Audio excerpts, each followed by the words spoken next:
আত্মাকোয়া channel, সত্যের সন্ধানে।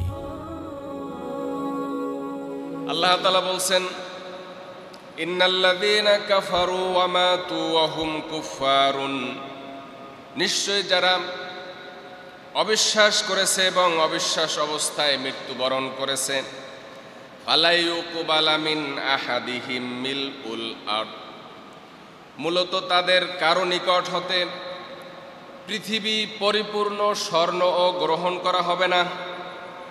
ওয়ালা বিফতাদা বিহ, যদি সে নিজের মুক্তির জন্য তা প্রদান করার জন্য চেষ্টা করে।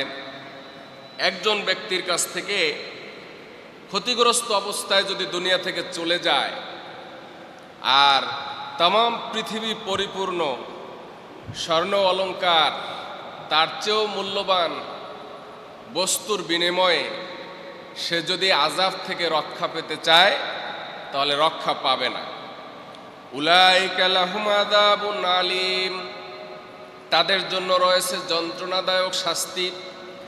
ওয়া মা লাহুম মিন নাসিরিন, তাদের জন্য সেখানে কোনো সাহায্যকারী থাকবে না। এটা হলো কোরআনের সরাসরি অনুবাদ।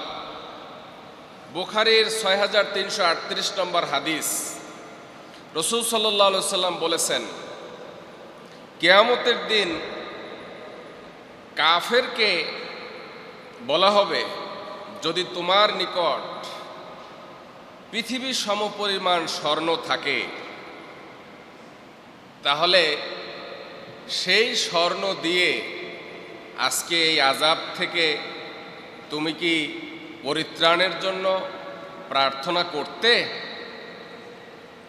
তখন সে বলবে, হ্যাঁ, আমার নিকট পৃথিবী পরিপূর্ণ স্বর্ণ থাকলেও আজকের এই সামান্য আযাব তো হবে দীর্ঘ সময়, আযাবকে একটু সংকুচিত করার জন্য, কমানোর জন্য আমি তামাম স্বর্ণ দিয়ে চেষ্টা করব।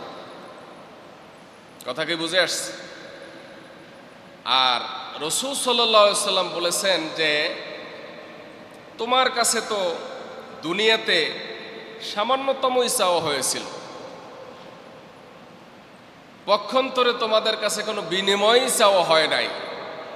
বিনিময় ছাড়াই নবীগণ তোমাদের কাছে এক আল্লাহর দাওয়াত দিয়েছেন, নির্ভেজাল শিরক মুক্ত ইবাদত করার দাওয়াত দিয়েছেন। এটাতে কোনো কোনো ক্ষেত্রে তোমাদের কাছে কোনো বিনিময় চাওয়া হয় নাই। তাহলে বোঝা গেল যে আমাদের যে ইবাদত, এই ইবাদত যদি ত্রুটিপূর্ণ হয়ে যায়, শিরিক যুক্ত হয়ে যায়, তাহলে যে ক্ষতিগ্রস্ত হব, সেই ক্ষতিগ্রস্ত থেকে মুক্তির কোনো পথ থাকবে না। ওই ক্ষতিগ্রস্ত হচ্ছে চিরস্থায়ী ক্ষতিগ্রস্ত। আল্লাহ রাসূল বলেছেন, ইয়াকুম মুহদাসাতিল উমুর, তোমরা নতুনভাবে প্রবর্তিত বিষয়সমূহ থেকে সতর্ক থাকো।